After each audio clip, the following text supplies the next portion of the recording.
Bonjour à vous tous. Aujourd'hui, on va voir un exercice sur des équations de réaction et comment équilibrer une équation de réaction. Prenons l'exemple numéro 1. Le CH4 réagit avec l'eau, le dioxygène pour donner le dioxyde de carbone plus le H2O. Donc ici, les réactifs à gauche et à droite, on a les produits. Ici, on a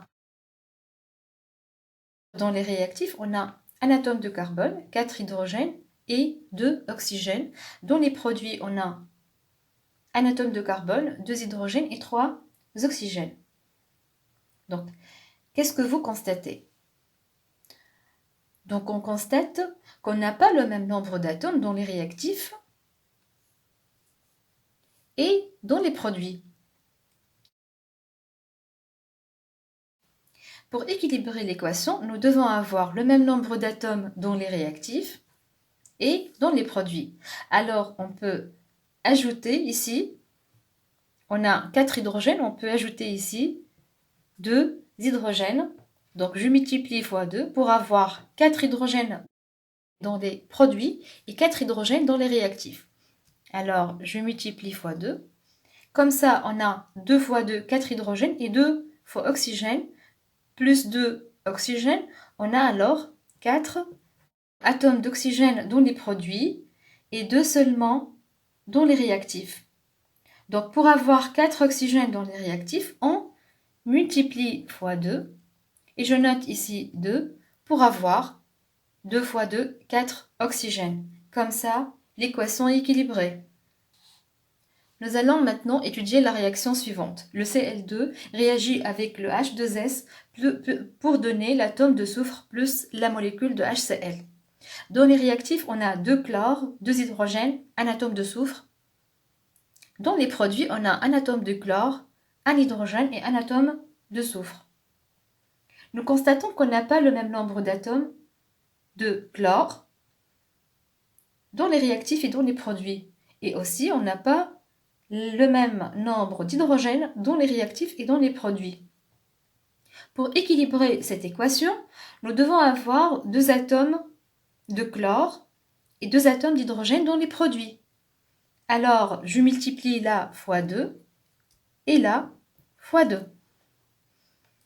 Alors, je multiplie la molécule de chlorure d'hydrogène fois 2.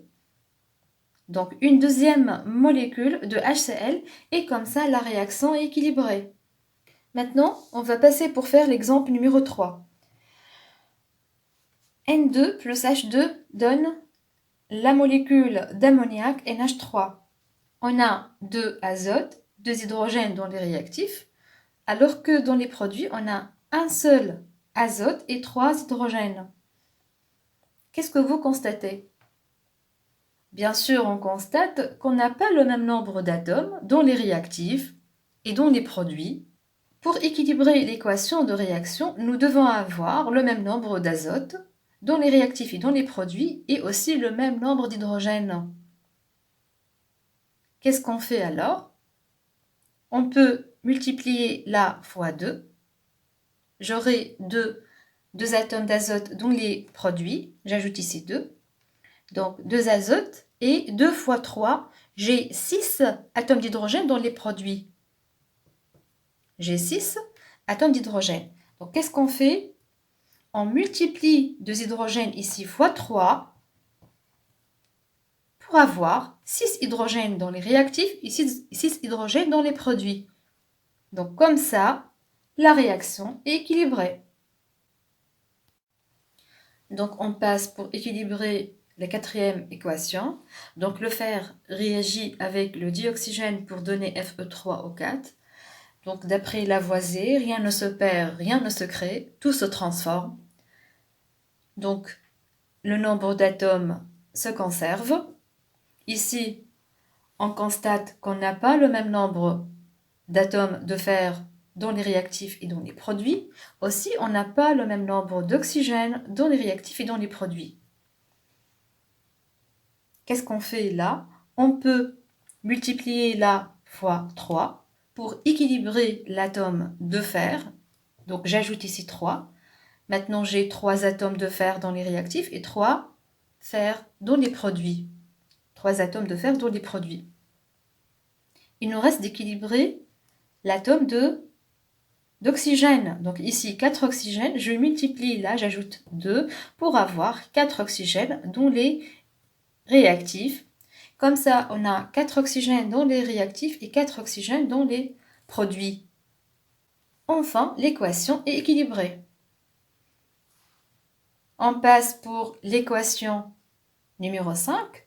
Le dihydrogène réagit avec le dioxygène pour donner la molécule d'eau. Ici, on a 2 hydrogènes par là. Donc, qu'est-ce qu'on a? Qu'est-ce qu'on ajoute? On n'a pas le même nombre d'oxygène dans les réactifs et dans les produits. Qu'est-ce qu'on fait alors?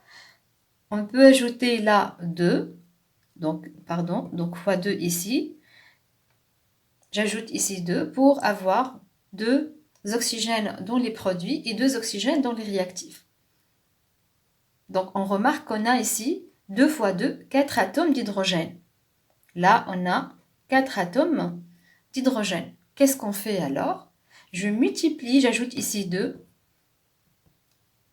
pour avoir 4 hydrogènes dans les réactifs et 4 hydrogènes dans les produits. Et comme ça, la réaction est équilibrée. Enfin, le phosphore réagit avec le dioxygène pour donner la molécule de P2O5. Qu'est-ce que vous constatez là? Donc on constate qu'on n'a pas le même nombre d'atomes de phosphore dans les réactifs et dans les produits. Aussi, on n'a pas le même nombre d'atomes d'oxygène dans les réactifs et dans les produits. On ajuste l'atome, on peut ajuster le nombre d'atomes de phosphore. Donc, j'ajoute ici 2. Alors, on a 2 atomes de phosphore dans les réactifs et 2 atomes de phosphore dans les produits. Ici, on a 2 oxygènes dans les réactifs. Dans les produits, on a 5 oxygènes. Qu'est-ce qu'on fait pour avoir 5 atomes d'oxygène dans les réactifs?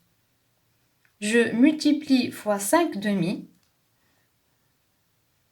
Donc 2 fois 5 demi. Je simplifie par 2. Il nous reste 5. Donc je simplifie par 2. Il nous reste 5 oxygènes. Donc je multiplie fois 5 demi.